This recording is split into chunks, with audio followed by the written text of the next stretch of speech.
Good evening. So let me walk you through what we just did and why we did it.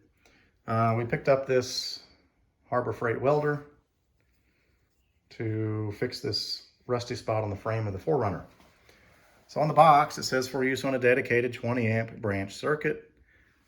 As I mentioned before, I wasn't real comfortable running this through a standard house outlet. Probably would be fine, I don't know. But our box, our electrical box, is right here. And it's only a 100 amp box. This house was built in the mid 70s and the box has not been updated. So what I did, there were no empty spots for another breaker. I pulled this breaker out right here, which was a single breaker, and they make these breakers called a tandem breaker. And you can run 2 lines through this breaker. It's a split breaker. I'm not an electrician, so I may be using some incorrect terminology here. So basically what I did is there's a stud here. This piece here is what holds the box. This is technically supposed to be behind your sheetrock.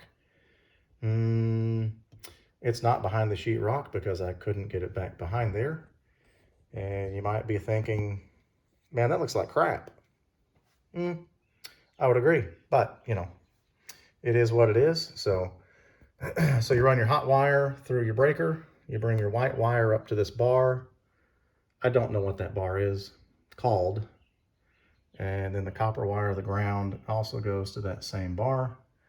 I do have a little tester, which you saw me plug in before the thumbs up, and it tells you if the outlet is wired correctly or not.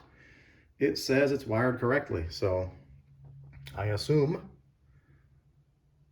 it's going to do what it's supposed to do. So this is a very short run of wire. There are no wire nuts. It runs right up here, very short. This is a dedicated 20 amp outlet. So now I can run the welder and be confident that I'm not going to start a fire in the attic or somewhere else on some other branch. So anyway, all right, so we're all put back together. Put the panel cover on. Sorry I'm moving the phone so much. Outlet is over here. I may end up sliding this over, may not.